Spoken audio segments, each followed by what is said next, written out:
সাহাবায়ে কেরামের বিচ্ছিন্ন উৎকট, এই বেটা তোর কথা বলার সময় নাই, একামত হয়ে গেছে, কথা তো বলবি, নবী করিম সাল্লাল্লাহু আলাইহি ওয়াসাল্লাম তো আসেনি, কথা বললি এখনই এত কথা বলা লাগবে কেন?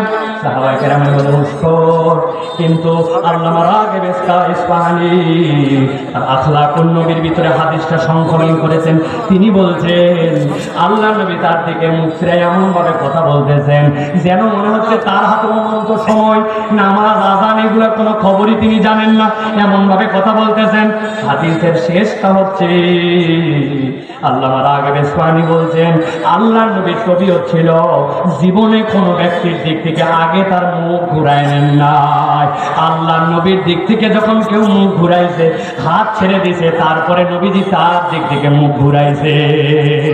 অথচ আমরা মানুষের কথা শুনতে চাই না, মানুষের কথা শোনার মতো সময় নাই। একটু উল্টা পাল্টা কথা বললে আমার মেজাজ উল্টা পাল্টা হয়ে যায়। ইমানদারের চরিত্র হচ্ছে সে যদি তার সহনশীলতা আর অপরের শ্রদ্ধা এইটা করে এইটার প্রমাণ দিতে চায়, মানুষের কথাগুলা ইজ্জতের সাথে শোনা লাগবে, ঠিক কিনা? মানুষের কথা আপনাকে মূল্য দিয়ে শুনতে হবে। প্রিয় ভাইরা, একটা হাদিস বলবো। আল্লাহ নবী বলছেন একদল লোক জাহান্নামের দিকে 70 বছরের রাস্তা ভুল করে আগায় রাখছে। কি বলছি? একদল লোক জাহান্নামের দিকে 70 বছরের রাস্তা ভুল করে আগায় রাখছে, জানাই না ও জাহান্নামের দিকে 70 বছর রাস্তা আগায়। নাউযুবিল্লাহি মিন যালিক। আল্লাহ তুমি তাদের মধ্যে আমাদের অন্তর্ভুক্ত করো না, বলেন আল্লাহুম্মা আমিন। নবীজি বলছেন ইন্নার রাজুলা লা ইয়াতাকাল্লামু বিল কালিমাতি লা ইয়ারা বিহা বাসান লাহুই বিহা 70 খরিকান ফিন্নার। দুনিয়ায় কতগুলা মানুষ আছে যারা কোন কথা বলতেছে, ওই কথা কেন বলতেছে ওইটা হিসাব কিতাব করে বলেই না। যেই লোক হিসাব কিতাব করে কোনো হিসাব করে না, বল তো বল আগে বলে নেই পরে দেখা যাবে, আছে না ভাই? আল্লাহ নবী বলছেন ইন্নার রাজুলা লা ইয়াতাকাল্লামু বিল কালিমাতি লা ইয়ারা বিহা বাসান, বলেই না, হিসাবে বলে না, ভুল করে, কিন্তু তার এইটা তাকে 70 বছরের জাহান্নামের রাস্তা আগায় গেছে। এই জন্য প্রিয় ভাইরা, শুনবো বেশি, বলবো যেটা বলা লাগবে সেইটা, আন্দা বন্দা কথা বলা, মিশা মিশা চিন্তা করে কথা বলা, অযথা অযথা ধারণার বশবর্তী হয়ে কথা বলা, এইগুলার দ্বারা আমাদের মধ্যে দূরত্ব আরো বেশি বাড়ে। মনে হয় ওই দলের লোকেরা আমার দলকে পছন্দ করে, তুই জানলি কেমন? মনে হয় কোনো কিতাবের নাম না। আল্লাহ বলছেন কত ধারণাই করবে না, তুই ধারণাটা করলি কেন? তুই না ভালো ধারণা করবি, ঠিক না? ধারণা করলে হুসনে জন করবো, কিন্তু উনি খালি বর্জন করে। মনে হয় ওই লোক আমার পছন্দ করে, মনে হয় ওই লোক আমার ক্ষতি করতে পারে। এটা শয়তানের খাস সেলাদের আপনার আমার বিপক্ষে ষড়যন্ত্রের অংশ। মনে রাখবেন, অনেক হুজুর মানুষ নেককারদেরকে শয়তান ধোঁকা দিতে পারে না। হুজুর আর নেককারদেরকে দুই দিক দিয়ে ধোঁকা দেয়। একটা ধোঁকা দেয় দেশে সব খারাপ মানুষই ধরে গেছে, চেষ্টা করতেছি ভাই, একটু ভাব আছে, আমি একটু ভালো আর বাকি সব খারাপ আছে না ভাই? শয়তানের ইনজেকশন দিয়েছে, দিয়া কাম ছেড়ে ফেলাচ্ছে, অন্তরের মধ্যে কিবরিয়া রিয়া ঢুকায় দিছে, দেশ আর ভালো মানুষ নাই। কত বললাম নতুন নামাজ পড়ে না, আপনার দয়ায় আমি তো চেষ্টা করতেছি। মানে উনি যে নামাজ পড়ে প্রকারান্তর এটা জানান দিচ্ছে, নামাজ তো পড়বেনি, কিন্তু আপনি অপরের তুলনায় নিজেকে ভালো মনে করতেছেন, এটা নেক্সট সুরতের শয়তানের ধোঁকা। এইভাবে ধার্মিক মুসলমানের আমল শেষ করে। আর 2 নম্বর, অন্তরের মধ্যে বিদ্বেষ ঢুকায় দেয়, হিংসা ঢুকায় দেয়, হিংসা ঢুকায়া ধার্মিক মুসলমানের সব শেষ। আপনাদের অনেক মুরব্বী আছে বিকালবেলা চায়ের দোকানে যায় বসে, চায়ের দোকানে বসার পরে ডান পাশে বসছে গীবত কমিটির সভাপতি, বামে সেক্রেটারি, মধ্যে ক্যাশিয়ার। ডানের জন বলছে হুজুরের যা সমস্যা, তিনটা জিনিস আমি জানছি হুজুরের। বামেরটা বলতেছে তুই কচু জানছিস, ওগুলা পুরাতন, আমি আরো নতুন আরেকটা দোষ জানি। বামেরটা বলাতে অবাক, মধ্যের যে লোক অনেকক্ষণ কথা বলে নাই, কিন্তু শেষে চিন্তা করছে এরা খালি বলেই যাচ্ছে, আমি কি কিছু না বলে পারি? শেষে বলতেছে ভাই এইগুলা কথা বলা উচিত না, আল্লাহ মাফ করুক, তবে না বলেও পারি না, কথা ঠিক বুঝেন নাই মনে হয় না? এইগুলা কথা বলা ঠিক না, আল্লাহ মাফ করো, না বলেও পারি তাহলে উনি কি বাদ গেছে না? উনি কি বাদ গেছে?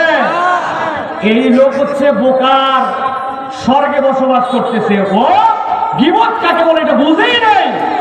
অনেক বেকুব অনেক জায়গায়। আসলে যে একটা গল্প আপনারা শুনছেন না, এক লোক ছাদের উপরে ঘর করছে, করার পরে এখন ছাদ ঢালাই দেওয়া শেষ।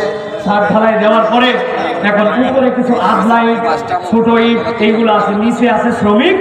এখন বাপ বলতেছে আজকে শ্রমিকরা সব গুছাই টুছাই চলে যাবে। বেটারা বলছে বাপরে কিছুই তো করিস না, খালি ফাঁকি মারি। ছাদের মধ্যে যে আধলা ইট, ঢেলা ইট ওইগুলো একটু নিচে ঢালাই দে, ওইগুলো শ্রমিকরা তাহলে গুছায় গাছায় রেখে যাবে। তবে শোন, তোর তো আবার মাথা টাথা ঠিক নাই, উপর থেকে যখন ফালাবি মানুষ দেখে কিন্তু ফেলি। ওই ছেলে উপরে উঠে গেছে, উঠে যায়, অনেকক্ষণ ঢেল নিয়ে আসে, কি না ফেলে না। অনেকক্ষণ পরে একটা মানুষ দেখে 5টা ফেলায় তো 3টা থাম। সাথে সাথে তো লোকজন জড়া হয়ে টাইনে বাইরে নিচে নামে যায়। বদমাইশ, উপর থেকে ঢেল ফেলায় মানুষের মাথা পাঠাচ্ছিস, এত দুষ্ট কেন? বলছে আমার কোনো দোষ নাই। আব্বা বলে, আব্বা বলছে কি রে আমার কি দোষ? বলছে আপনি তো বলছেন উপর থেকে ঢেল ফেলাবি, তবে লোক দেখে ফেলাবে। আমি যতক্ষণ লোক যাইনি একটাও ফেলাইনি, সেইখানে লোক ফেলাইছে। বলেন তো ভাই, ওই লোক কি বলছে যে লোক দেখে ফেলাতে মানে এই মানে কি লোক দেখে ফেলানো? আপনি গীবত করেন, আপনি বলতেছেন কথা বলা ঠিক না, না বলেও পারি না, আল্লাহ মাফ করুক। দুর্দান্ত ভাবে আপনিও গীবত করলেন, সারাদিনে যা কামাই রুজি করতেন সবগুলা আপনার আমলনামা থেকে বরবাদ করে দিয়েছেন, অথচ আপনি বুঝেনি নাই, ঠিক না? অতএব প্রিয় ভাইয়েরা, কথা বলার থেকে শুনবো মনোযোগে। রাজি আছে তো ইনশাআল্লাহ? তাহলে এটা গেল 3 নম্বর। আমার হাতে সময় আর 5 মিনিট, আর 2টা আপনাদের কাছে সংক্ষিপ্ত একটু বলে দেই প্রিয় ভাইয়েরা। 4 নম্বর, কৃতজ্ঞতা প্রকাশ করা। কি বলেছি? খৈরুল বারিয়া, আল্লাহর কাছে পুরস্কার প্রাপ্ত দলের অন্তর্ভুক্ত হতে হলে মানুষকে কৃতজ্ঞ হতে হবে। কি হতে হবে? কৃতজ্ঞ হতে হবে। প্রিয় ভাইরা, আপনাকে আমি একটা বার্তা দিয়ে যেতে চাই। হে তরুণ, হে যুবক, আপনি যদি আপনার ভিতরে পজিটিভ কিছু আনতে চান, পজিটিভ কোনো আকর্ষণ অনুভব করতে চান, কৃতজ্ঞ হতে হবে। পজিটিভ টান মানে কি? ইবাদত করতে কেন জানি আগ্রহ হয় না, নামাজ পড়তে কেন জানি মন টানে না, কোরআনটা পড়তে বলে কিন্তু তারপরেও কেন জানি কোরআন পড়তে মন চায় না, ভালো কাজ করতে কেন জানি টানে না। কি রে, আমার তো আমি এত ওয়াজ শুনলাম, এত মোটিভেটেড করার চেষ্টা করলাম, কিন্তু আমার ভালো কাজ টানে না কেন?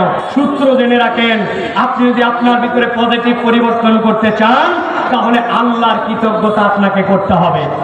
নবীজি সাল্লাল্লাহু আলাইহি ওয়াসাল্লাম বলেছেন, কৃতজ্ঞতা আল্লাহ রাব্বুল আলামিন নিজের শাকের হিসাবে কৃতজ্ঞ বান্দাকে আল্লাহ মাফ করে দেন। কে জানে না এই ঘটনা? আল্লাহ নবী বলছেন, গুফিরা লিমরাতিন মুমিসাতিন, আল্লাহ রাব্বুল আলামিন এমন একজন প্রস্টিটিউট, এমন একজন নিজের দেহ বিক্রিকারী মহিলা, ইজ্জত বিক্রিকারী মহিলাকে রব্বুল আলামিন মাফ করে দিয়েছিলেন।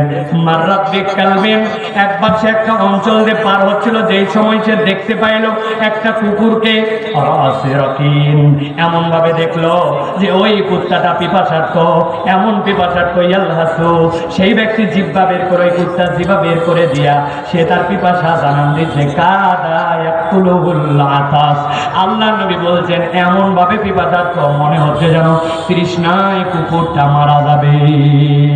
ওই বেশ্যা মহিলা, ওই প্রস্টিটিউট মহিলা, ওই নিজের লজ্জাস্থান বিক্রিকারী মহিলার মনের মধ্যে দয়া হয়ে গেল। সে সাথে সাথে তার মুজার থেকে পানি তুলে ওই পানিটা ওই কুকুরকে খাওয়াই দিল। আল্লাহ নবী বলছেন এই পানিটুকু খাওয়ানোর কারণে রব্বুল আলামিন ওই মহিলাকে মাফ করে দিলেন। আপনাদের মনের মধ্যে প্রশ্ন জাগে নাই, আচ্ছা এই পানি খাওয়ানোর দ্বারা কেমনে গুনাহ মাফ হলো? ওই মহিলা তো নিজে এমন একটা হারাম কাজ করতো পানি খাওয়ানোর দ্বারা। মুফাসসিররা, মুহাদ্দিসরা ব্যাখ্যা করেছেন, ওই মহিলা যে গুনাহ করত ওটা বান্দার হক নষ্ট করার গুনাহ নয়, আল্লাহর হক নষ্ট করার গুনাহ। আর ওই মহিলা তার যে বিবেক, তার যে সহানুভূতি, ওইটার দ্বারা ওই কুকুরটা যে ক্ষুধার্ত তাকে যে পানি পান করালো। কাউকে যদি কেউ আপনাকে পানি পান করে, আপনি যেরকম কৃতজ্ঞ হন, যাবৎ সৃষ্টি আল্লাহর ওই কুকুরকে পানি খাওয়ানোতে আল্লাহ কৃতজ্ঞতা বোধ, আল্লাহর জাগ্রত হওয়ার কারণে নিজে যেহেতু শাকের আল্লাহ, আল্লাহ শাকের রব হিসাবে তাকে মাফ করে দিতে। অতএব প্রিয় ভাইয়েরা, আমরা কৃতজ্ঞ হই, আমরা শুকরিয়া আদায় করি, আমরা যা পাইছি এর জন্য কৃতজ্ঞতা আমরা বুঝি না। আমার অনেক কথা আছে এর পিছনে, আজকে বলার সময় নাই। শুধু একটা উদাহরণ দেই, সারা জীবন মনে থাকবে। আল্লাহ কৃতজ্ঞতা কেন আপনার করতে হবে? আপনারা কি বাথরুমে খালি পায়ে যান না স্যান্ডেল নিয়ে যান? একটু কথা বলতে হবে। রেসপন্স ব্যবহার করেন? আচ্ছা, কখনো কি ভেবে দেখেছেন আপনার বাড়ির থেকে একদিন ফোন দিছে যে বাড়িতে আসার সময় একটা চটি স্যান্ডেল নিয়ে আসো? তো কার জন্য? মানে বাথরুমে স্যান্ডেলটা পিছলা হয়ে গেছে। আজকে আম্মা ঢুকেছিলেন, পা পিছলায় গেছে, আব্বা গেছে, পা পিছলায় গেছে। আপনি বাড়িতে স্যান্ডেল নিয়ে আসেন কিন্তু ভাবেন নাই। কি ভাবেন নাই বলেন তো? আপনারা কি বাথরুমের ভিতরে যায় দৌড়াদৌড়ি করেন, জগিং করেন? জগিং বাথরুমের ভিতরে কি আমরা আপনার অনেকক্ষণ ধরে হাঁটা চলা করেন? 10 ধাপ 5 মিনিট, অথচ 3 মাস না যেতে আপনার জুতার তলা ক্ষয় যায়। আপনি একবার ভেবে দেখলেন না আপনার বাথরুমের জুতার তলা, আপনি মাত্র 10 ধাপ 3 মিনিট দিনে থাকেন, জুতার তলা ক্ষয় গেল। অথচ আপনার পা, আপনার বয়স 70 বছর 50 বছর, আপনি 90% সময় জুতাহীন। আপনি মাটিতে কাজ করছেন, মাছ ধরছেন, ক্ষেত খামার করছেন, বাড়িতে ঘুরছেন, মসজিদে গেছেন, অথচ আপনার পায়ের তলাটা জীবনে কোনোদিন খাওয়ালো না। আপনার পায়ের তলা ফুটা হয়ে এক ফোঁটা রক্ত বের হলো না। আপনার পায়ের তলার জুতা খোয়া যায় আর পায়ের তলা খোয়ায় না। এইটার কৃতজ্ঞতাই তো বান্দা আল্লাহর কাছে সিজদায় পড়ে যাবে, ঠিক কিনা? কেননা এখানে তার 70 বছর বয়স, ওই লোকের যদি পায়ের তলা খোয়ায় যেত তাইলে তো এখন অনেকগুলার কাল্লা আসতো ওই জায়গায়, অনেকগুলার কোমর আসতো ওই জায়গায়, ঠিক কিনা? আপনি আল্লাহর কৃতজ্ঞতা বোঝেন নাই। আপনি প্রত্যেকদিন 22,000 বার আপনার চোখের পলক ফেলেন। আপনার গাড়ির ওয়াইফার যেটা, ওইটার পানি বদল করা লাগে, অথচ 22,000 বার পলক ফেলে আমার চোখের যদি পানি নেওয়া লাগতো, আর একবার যদি শুকনো আমার চোখ এলোমেলো হতো, আমার চোখ অন্ধ হয়ে যেতে পারতো। আল্লাহর কৃতজ্ঞ না হলে কখনো খাইরুল বারিয়ার মধ্যে অন্তর্ভুক্ত হওয়া যায় না। অথবা আল্লাহর কৃতজ্ঞ হব, উত্তম শ্রবণকারী হব, আখলাক সুন্দর করব, তর্ক পরিহার করব, এবং আল্লাহ রাব্বুল আলামিন যেই বান্দাদেরকে পছন্দ করেন ওই বান্দাদের মধ্যে অন্তর্ভুক্ত হওয়ার জন্য চেষ্টা করব। আমরা চেষ্টা করব ইনশাআল্লাহ। আজকের মাহফিল থেকে আমরা নিজেদেরকে একটু পরিবর্তন করার চিন্তা করব ইনশাআল্লাহ। আল্লাহ কবুল করবেন, আল্লাহুম্মা আমিন। সবাই বলেন আল্লাহুম্মা আমিন।